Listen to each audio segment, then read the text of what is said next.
સ્વાગત છે તમારું આજના નવા બ્લોગમાં. બધાને જય શ્રી કૃષ્ણ. અને કેમ છો બધા? તો થંબનેલ જોઈને તમને આઈડિયા આવી ગયો છે.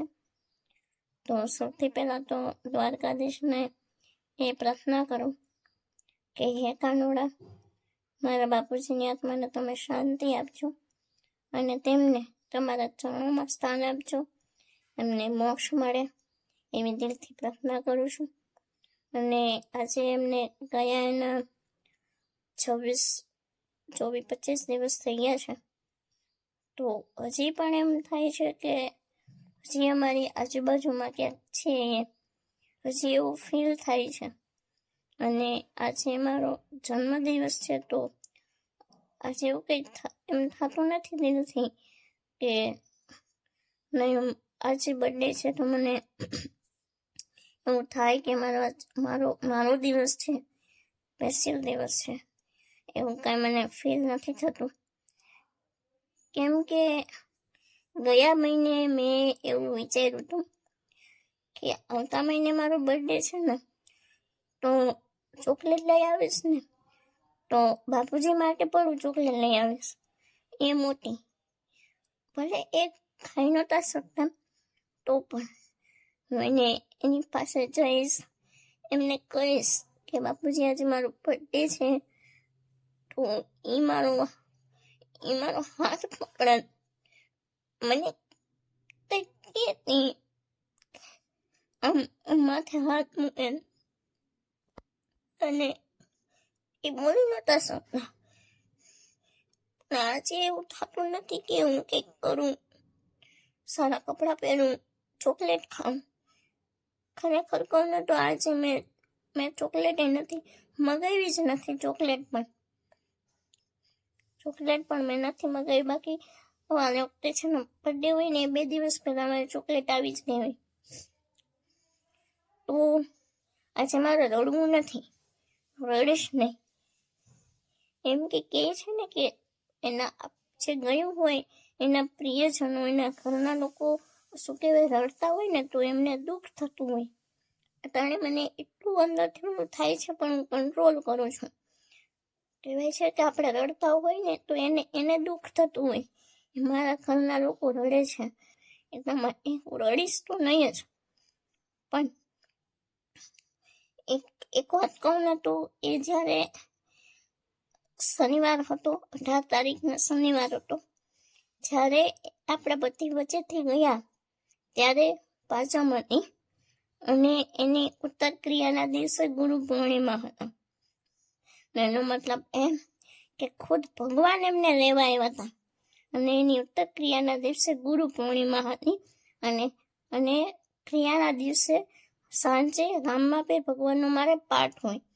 એનો મતલબ એમ કે ભગવાને ખુદ એને એના ચરણોમાં એને સ્થાન આપ્યું છે. બહુ એટલે બહુ મોટી વાત કહેવાય. અને એટલા 12 દિવસમાં એટલા બધા વ્યક્તિ આવ્યા હતા ને, ઘણા બધા, કે મારા બાપુજી પથ્થે જ ગયા હતા. અમે નથી ઓળખતા, મોટાબા નથી ઓળખતા, પિયુષભાઈ નથી ઓળખતા, એવા લોકો પણ આવ્યા હતા. તો બહુ મોટી વાત કહેવાય. અને જે લોકો આવ્યા ને બધા એમ કીધું એ નહીં, અમને કારાભાઈ આ મદદ કરી હતી, આ મદદ કરી હતી, અને કંઈક ને કંઈક મદદ પતિને કરી જ હતી. અને એનું વ્યક્તિત્વ એવું હતું ને, આમ પ્રભાવશાળી, અને એનું શું કહેવાય ને જીવવાની લાઈફસ્ટાઈલ એકદમ બહુ ઝકાસ હતી, બહુ મસ્ત હતી.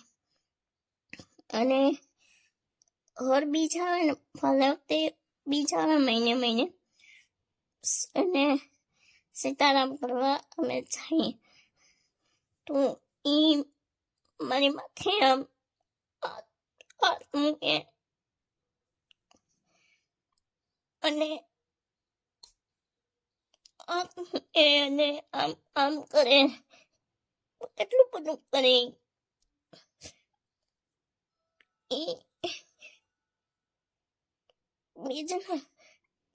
બીજ હતી ત્યારે હું ગઈ હતી,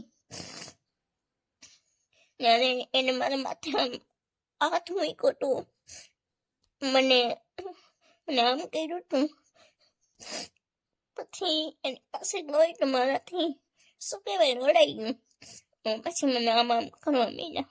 પછી આમ કરતા કે રડમાં એમ. તો અને જ્યારે શનિવારના દિવસે આ બન્યું ત્યારે હું છેલ્લી વખત પણ એને મળી ન શકી. એ બહુ મને અફસોસ છે. આખી જિંદગી મને અફસોસ છે. કેમ ક્યાં થયું એટલે મમ્મી અને દીદી ત્યાં વયા ગયા ઓલા ઘરે અને માં અહીંયા સૂતા હતા. હું પણ વહી જાઉં તો માં બિચારા શું કહેવાય ફરાઈ જાય, ગભરાઈ જાય કે કેમ બધા વયા ગયા. આ બધું થયું પછી અડધી કલાક પછી હું ત્યાં પહોંચી હતી.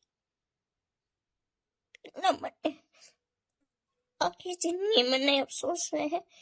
હું મારા બાપુજીને છેલ્લી વખત પણ મળી ન શકી. તે દિવસે પપ્પા અને કાકા એ પણ ઘરે નહોતા. એટલે કે ભગવાન છે ને એન ટાઈમે જ બધીને શું કહેવાય નોખા પાડી દે. એન ટાઈમે અને મિતભાઈ પણ આવી ગયો તો એ પણ એક સારી વાત હતી. કેમ કે બાકી એને 18 તારીખે ટિકિટ હતી આવવાની. એટલે તાત્કાલિક ટિકિટ મળી ગઈ. એ આવી ગયો, બાપુજીને મળ્યું. તે દિવસે એટલા ખુશ થયા હતા નહીં. મેં વિડીયોમાં સાંભળ્યું હશે કે વર્ષા દીદી બોલે કે પપ્પાને પહેલી વખત કે પાણી એવાય. બાકી એને એટલું શું કે બહુ સહન કર્યું એને. બાકી ક્યારેય અમારી સામે રેડા નથી. અમે રડીએ ને તો અમને એમ કે તમે આમ રડો શું કામ એમ કરે. તે દિવસે એટલા ઓળખાઈ ગયા હતા. અને આમ જોયા ને તો કે એ બાપુજી છે ને મિતભાઈની રાહ જોતા હતા. એ મારો દીકરો મને મળવા આવે અને પહોંચી ગયા. 2 દિવસ ભેગા રહ્યા અને મિતભાઈ ગયો એનું એ બહુ છે ઓલું એ પણ ગયા ગુરુવારે ગયા. આજે 13 તારીખ છે. ગયા ગુરુવારે ગયા. એને મૂકવા જાવું તો ને એ પણ બહુ અઘરું હતું. કેમ કે અમારા કરતા પણ એના માટે બહુ અઘરું હતું. એમ કે આખા પરિવારને મૂકવું, એટલું જાવું ત્યાં બહુ એટલે બહુ અઘરું હતું. એટલા માટે તમે ત્યાં ખુશ રહ્યો, હંમેશા હેલ્ધી રહ્યો અને પાછા વહેલા અમને મળવા આવો. બસ એવી પ્રાર્થના. અને હંમેશા અમારા દિલમાં બાપુજી તમે રહેશો. અને હા, એક મારો પર્સનલ અનુભવ તમને કહું. જ્યારે બાપુજી શનિવારને દે થયું પછી 2 દિવસ પછી હું સૂતી હતી. સવારે 6 થયા હશે અને હું આ બાજુ સૂતી હતી, આ બાજુ પેલી બાજુ હું સૂતી હતી ને તો મને પણ બાપુજીની જેમ ડાબે પડખે જ નીંદર આવે.